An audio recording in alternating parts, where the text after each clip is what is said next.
Welcome to the Winging It Travel podcast with me, James Hammond, where every Monday I'll be joined by a guest to talk about their travel stories, travel tips, backpacking advice, and so much more. Right now, I'm taking the podcast on the road travelling with me, so tune in every week for short form episodes detailing all my travels alongside my Monday guest episode. Are you a backpacker, traveller, gap year student, or simply someone who loves to travel? Then this is the podcast for you. This is a casual, informative podcast designed for you to inspire you to travel. There'll be stories to tell, tips to share, and experiences to inspire. Welcome to the show. Hey, just a quick one. I just want to say there are many ways to support this podcast. You can buy me a coffee and help support the podcast with $5, or you can go to my merch store with the affiliate link with TeePublic, where there's plenty of merch available to buy, such as t-shirts, jumpers, hoodies, and also some children's clothing. Thirdly, which is free, you can also rate and review this podcast on Apple Podcasts, Spotify, Podchaser, or Good Pods. Also, you can find me on social media on Instagram, Twitter, Facebook, and TikTok. Simply just search for Winging It Travel Podcast, and you'll find me displaying all my social media content for travelling, podcast, and other stuff. Hello and welcome to today's episode, and we're covering days 26 to 30, which is going to be Thunder Bay at the start, and Pukaskwa National Park, and then driving into Ottawa. That'll be the end of this episode, and then the next episode will be cracking on with Quebec. So Thunder Bay, we had a free night next to a boat launch, up early, really early actually, no messing about, toilet, packed the car, got going. And we're going to go to Rosencrantz Roastery Cafe, kind of a weird location. They are sort of situated in like an industrial part, but only 5-10 minute drive from where we're staying. But fantastic coffee, that good. Had the coffee, just needed another one, but instead bought some coffee beans, which was an investment because we can't keep buying coffees all the time. So we do make our own coffee in the morning if we've got a long day ahead driving. So we've still got the bag of coffee. It's fantastic. And those guys are great, doing great things, very comfortable in there. Great coffee, great selection of food. Go and check those guys out, Rosencrantz. Then we want to check out Thunder Bay in the Marina Park area of the city, because at the front you can park for free and get a great view of the Sleeping Giant. This is recommended to us by the person in the caf. And you walk along the front, nice clear sunny day along the water, very clear water, very calm. And in distance is the Sleeping Giant. And the reason it's called that, if you look at it, actually looks like a woman laying down. It's very important to the indigenous communities there as well. Lots of festivals and things going on that Sleeping Giant part of the island. From a Marina Park point of view, great views. Got to go and check that out. So then we went to St Paul Roastery to get a coffee to go for the journey. Going to be about 3.5 hour drive to Pukaskwa National Park, which is actually quite far away in terms of anywhere else. And we're going to go to Hattie Cove Campground. Arrived there in the afternoon, and it's a first come first served campsite. And the way it happens is you drive in, you get to the gate where the people who work there sort of situated are, and they go and tell you to look at all the campsites that you want. You pick one, you come back and tell them, and it's kind of that situation. So we parked up, got that instruction, drove around, and I think we got one of the last ones for a serviced campsite. Quite a few were actually taken up, but there's loads of unserviced campsites. So there's, arriving on a day is not too bad, and we're there early afternoon, so it wasn't like late. Picked a campsite, and it really was idyllic, like set away, own little driveway. You got your electricity there, nice bench, very spacious, and very hidden away, very quiet. This campsite is $63 for 2 nights for serviced, obviously a bit cheaper for unserviced, and they have great facilities, showers, bathrooms, trails. They have a visitor centre. Real cool and worth checking out. The service on your phone is not great. You get some service where the visitor centre is by the water. I think if you do some trails up, you can get some service too.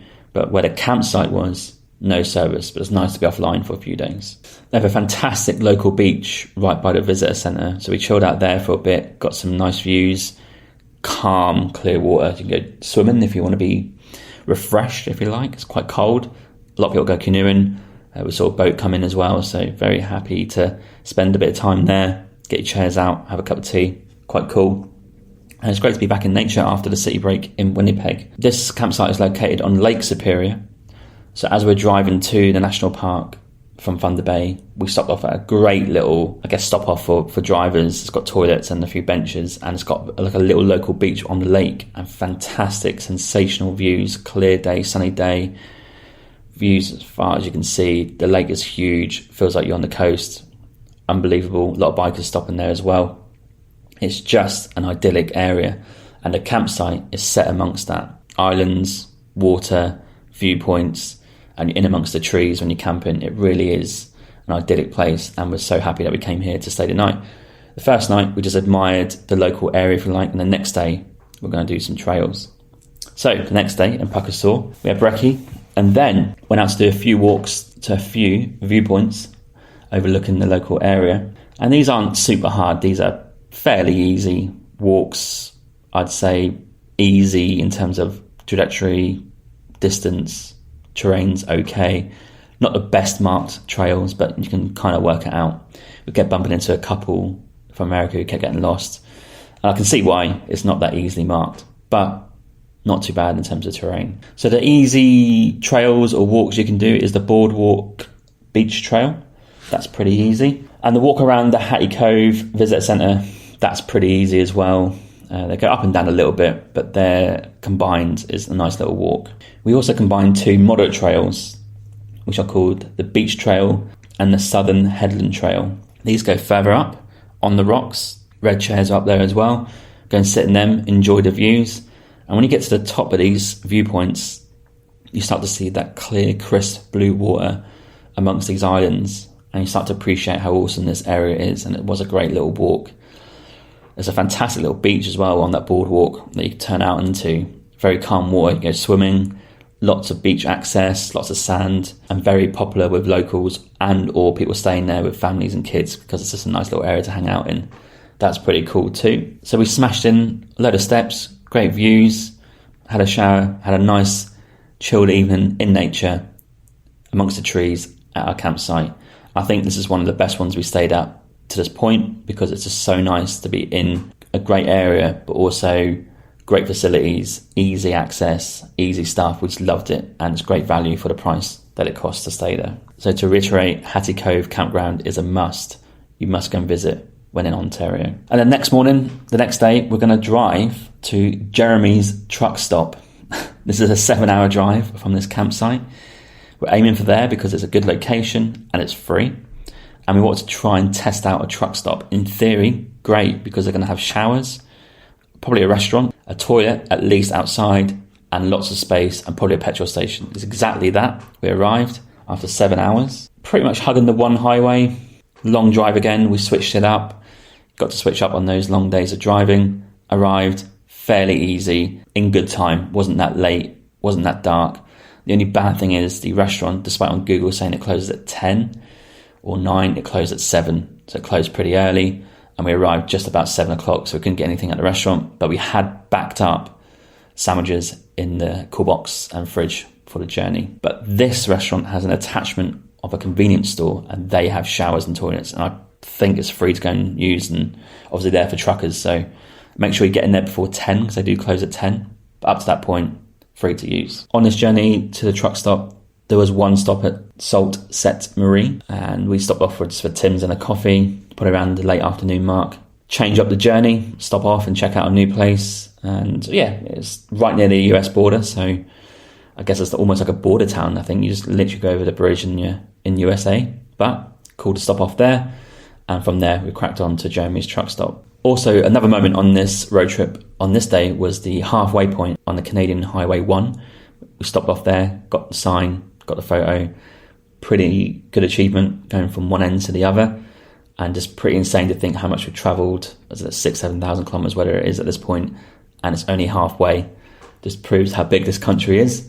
But cool thing to tick off, and yeah, a sense of achievement whilst getting off there and getting that photo. And we felt so small. These lorries are huge, these trucks are massive, but this little campervan tucked ourselves away, got the chairs out, had our sandwiches, and it was all right, pretty comfortable, fairly quiet for a truck stop. Toilet was available, and not bad for free. The only blight on the evening was I got stung by a wasp, which is the first time that's ever happened, and yeah, it bloody well hurt. But other than that, a great option for a free night if you're on a road trip, because they have all the facilities, and you're allowed just to park there. It is what it's designed to do. So next morning, wake up early, toilet and straight off, no point hanging around. And we're going to Sudbury for a coffee, and we stopped off at Salute Coffee Company. This is a great little coffee company in Sudbury if you want to stop off there. Fantastic location, easy to get to, aircon inside, loads of options, great coffee, would highly recommend it. And obviously went to Tim's for another bagel. Journey to Ottawa is going to take 6 hours, so it's a bit of a heck of a day. Got in there early, got refreshed and got going. Ottawa was obviously the first proper big city east, so we're going to check out that with a B&B, a bed and breakfast. And yeah, the 6 hour journey was okay, not too bad, not too busy. Got there late afternoon at a place called Graham's Homestay. Would recommend this on booking.com, a very charming family who owns it. Very comfortable. It's a room with a shared bathroom. Can't use the kitchen, but they give you a breakfast in the morning. And they're in the Bayshore area of Ottawa. So it's probably about 20-25 minutes drive into central Ottawa. But with a car, decent price and decent location. There's some amenities nearby. There's a Walmart, IKEA and stuff like that. And after a lot of driving, we just got back, had a Coke, got a takeaway in, chilled out and just enjoyed the B&B. Next morning was a sightseeing day in Ottawa. Parked the car, about a 20-minute walk, maybe 25-minute walk from downtown. You got to pay to park in downtown as well in Ottawa, so we got into an area where they had 3-hour slots. You can risk those. They're not checking them every hour of the day, so we actually risked 4 hours there, got away with it, parked the car up and walked into town. That area is called Centre Town, so there's a lot going on there anyway. It's fairly close to right in downtown, and you can find 3-hour spots there. So we wandered into town. It's a bit like going to London, really. It's Parliament Hill. They've got national museums there. They've got all these plaques describing how Canada became Canada and all the history behind it. And we went to Bywood Market. Yeah, ticked off a few sites, Bywood Market, Majors Hill Park, stuff like that. And there's a nice little canal in Ottawa where you can just get into a park, walk down from Major Hill Park, and then just walk along the canal. And we actually did that on the way back to the car. Very nice feel, very touristy feel. It's like government, tourists. I thought it was quite clean, and it's got this weird quirk where over the river is Quebec. So Ottawa is kind of halved. On the Ontario side is all the government stuff. Cross the river and you're straight into Quebec and French speaking and French signs, stuff like that. So it's quite quirky, and we'll see that on the next episode as we drive out of Ottawa. But Ottawa itself, very friendly, very nice. Enjoyed it, lots going on, lots to see and do.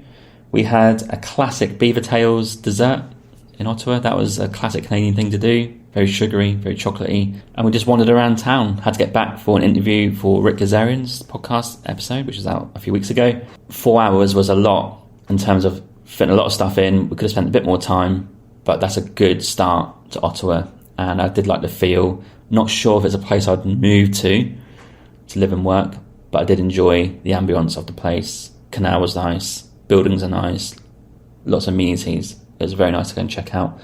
Walking back through Centre Town, that's obviously an area to live in, lots going on, and really enjoyed that area too. Graham's Homestay, the B&B, was just a real comfortable stay. They had a dog called Harry, lovely little dog, comes up to you, sits by your feet, brilliant. Breakfast, a lot of options, cereal, toast, tea, coffee, all that sort of stuff as well. The owner is really nice, made sure we had a comfortable stay, was interested in our travels. Just a really nice vibe, and I would highly recommend it. So it's Graham's Homestay. Pop that in booking.com, you'll find it, and it's $229 for 2 nights. It comes with breakfast, so I don't think you get much cheaper than that. Hostels are impossible in Canada, so that is the next best option, I think, in Ottawa. So that sums up today's episode. So we're into the cities now. Ottawa is the start of that. Nice mix, this one, national parks and cities. Off-grid, on-grid, touristy, non-touristy, lots of nature, lots of city stuff. So a nice eclectic episode there for different types of travel. And the next one, we'll be going into Quebec, which was a cool experience. And we're going to go into La Mauricie National Park, Quebec City, and then Montreal. But for today's episode, that is it. Thanks for tuning in, and I'll catch you next time. Hey, just a quick one. I just want to say there are many ways to support this podcast.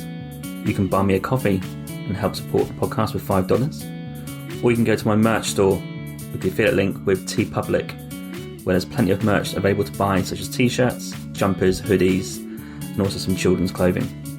Thirdly, which is free, you can also rate and review this podcast on Apple Podcasts, Spotify, Podchaser, or Good Pods. Also, you can find me on social media on Instagram, Twitter, Facebook, and TikTok. Simply just search for Winging It Travel Podcast, and you'll find me displaying all my social media content for travelling, podcast, and other stuff. Thank you.